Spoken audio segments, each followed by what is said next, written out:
തേവലക്കര സംഭവത്തിൽ ബാലാവകാശ കമ്മീഷൻ കേസെടുത്തിട്ടുണ്ട്. സ്വമേധയാണ് കേസെടുത്തിരിക്കുന്നത്. ഇപ്പോൾ ബാലാവകാശ commission chairperson KV Manoj Kumar നമ്മളോടൊപ്പം ചേരുന്നുണ്ട്. സർ, ദാരുണമായ ഒരു സംഭവമാണ് തേവലക്കര സ്കൂളിൽ സംഭവിച്ചത്.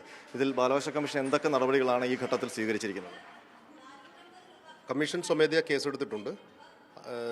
ജില്ലാ ചൈൽഡ് പ്രൊട്ടക്ഷൻ ഓഫീസറോടും പിന്നെ അതുപോലെ തന്നെ DDയോടും കൺസേൺഡ് SHOയോടും അടിയന്തരമായ റിപ്പോർട്ട് സമർപ്പിക്കാൻ വേണ്ടി പറഞ്ഞിട്ടുണ്ട്. കമ്മീഷൻ നാളെ ഈ സംഭവസ്ഥലം സന്ദർശിക്കാനും തീരുമാനിച്ചിട്ടുണ്ട്. നമ്മുടെ കുട്ടികൾ കളിക്കുന്ന വിദ്യാലയമാണ്. അവിടെ വലിയൊരു അനാസ്ഥയാണ് സംഭവിച്ചിരിക്കുന്നത്. ഒരു ഇലക്ട്രിക് ലൈൻ സ്കൂളിൻ്റെ കുട്ടികൾ പെരുമാറുന്ന സ്ഥലത്തുകൂടി പോകുക എന്ന് പറഞ്ഞാൽ ഇത്രയും കാലമായിട്ട് അതിനൊരു നടപടി ഉണ്ടാകാതിരുന്നത് വലിയൊരു വീഴ്ചയല്ലേ?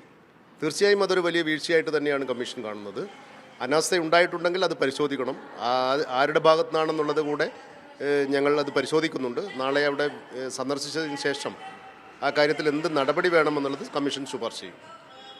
മറ്റെന്തെങ്കിലും ഇപ്പോൾ ഈ സമാനമായ രീതിയിലുള്ള അപകടാവസ്ഥയിലുള്ള എന്തുകൊണ്ടാണ് ഇത് ശ്രദ്ധിക്കപ്പെടാതെ പോയത്? ചൈൽഡ് പ്രൊട്ടക്ഷൻ ഒക്കെ ഉള്ളതല്ലേ അവിടെ? തീർച്ചയായും ഞങ്ങളിപ്പോഴും തന്നെ എല്ലാ ജില്ലകളിലും വിദ്യാഭ്യാസ അവകാശ നിയമത്തിൻ്റെയും juvenile justice care and protection ആക്ടിൻ്റെയും പോക്സോ നിയമത്തിൻ്റെയും പിന്നെ സ്റ്റേക്ക് ഹോൾഡേഴ്സിൻ്റെ മീറ്റിംഗ് ജില്ലാതലത്തിൽ ഞങ്ങൾ ചേർന്നതിന് ശേഷം സംസ്ഥാന തലത്തിൽ കഴിഞ്ഞ ആഴ്ചയോടുകൂടെ ചേർന്നിരുന്നു. എല്ലാ വിഷയങ്ങളും പരിശോധിച്ചിട്ടുണ്ട്. സ്കൂൾ ബസ്സുകളുടെ ഫിറ്റ്നസ് അടക്കം ഞങ്ങൾ പരിശോധിച്ചിട്ടുണ്ട്. സ്കൂളുകളുടെ ഫിറ്റ്നസ് അടക്കം പരിശോധിക്കാൻ വേണ്ടി പറഞ്ഞിട്ട് അതിൻ്റെ റിപ്പോർട്ട് ഞങ്ങൾ ആവശ്യപ്പെട്ടിട്ടുണ്ട്. പക്ഷേ നിർഭാഗ്യമെന്ന് പറയട്ടെ, ഈ ഒരു വിഷയം ആരും തന്നെ ചൂണ്ടിക്കാണിച്ചിട്ടില്ല ഇതൊരു അപകടകരമായ അവസ്ഥയിലാണ് ഉള്ളത് എന്നുള്ളത്. ഉണ്ടെങ്കിൽ ഞങ്ങളത് പരിഹരിക്കാൻ മുന്നേ തന്നെ ഇടപെട്ടായിരുന്നു. പക്ഷെ എന്തായാലും ഇതൊരു ദാരുണമായ സംഭവമായി. ഒരു കുട്ടി നമുക്ക് നഷ്ടമായിരിക്കുന്നു. അനാസ്ഥയുടെ ഭാഗമാണോ ആരുടെയാണ് എന്നുള്ളത് ഞങ്ങൾ ഏതായാലും പരിശോധിക്കും. ഞങ്ങൾക്ക് ഇനി അതല്ല ചെയ്യാൻ പറ്റുന്നത്. ഇപ്പോൾ കേസെടുത്തിരിക്കുന്നത് ആർക്കൊക്കെ എതിരെയാണ്? അങ്ങനെയാണോ അതോ? അല്ല, സ്വമേധയാ കേസ് രജിസ്റ്റർ ചെയ്തു എന്നാണുള്ളത്.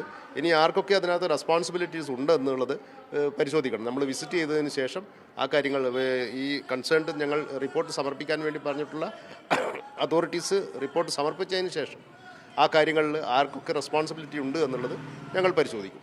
വളരെ നന്ദി സർ.